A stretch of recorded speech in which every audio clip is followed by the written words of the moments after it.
Final fatal blow. Will and Kate just own massive property under Queen Will. Sussex is thrown out of Frogmore. Kate and Prince William moved to the 4-bedroom house on the Windsor Castle estate this summer, with plans to finally settle at the castle to fit the future king's needs, royal commentator Christina Garibaldi claimed. But the move is seen as a final swipe at Prince Harry and Meghan Markle, who wanted a suite of apartments in the castle after they were married.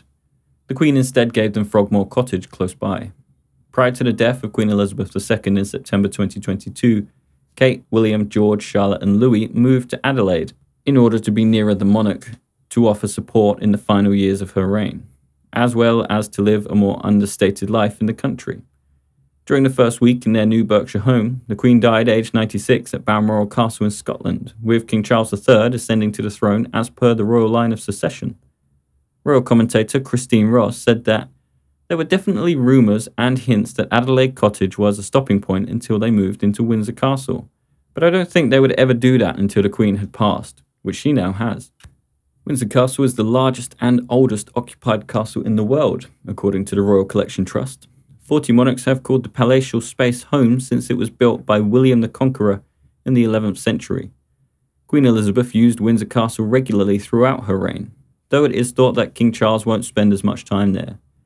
With the Queen having spent much of her final year as monarch at Windsor Castle, it's been reported that the 1,000-year-old residence will become home to future King Prince William and his family in the not-too-distant future, according to People. From now, the Wales family is enjoying Windsor's vast parkland and countryside where George, Charlotte and Louis can freely play. For the first time, nanny Maria Turian-Barallo is living separately from them. Princess Kate wants her children to have as normal an upbringing as possible under their unique circumstances, and is so far bucking royal tradition by keeping Prince George at home rather than sending him to boarding school. The Queen's cousin, Lady Elizabeth Anson, told royal author Katie Nicholl why Frogmore Cottage was a big deal for the Sussexes. She said the Queen's entrance into the gardens is right next to their cottage. It is essentially her backyard, her solitude and her privacy. She was giving that up in gifting Harry and Meghan Frogmore Cottage. We all thought it was very big of her. She said, "I hope they'll respect it."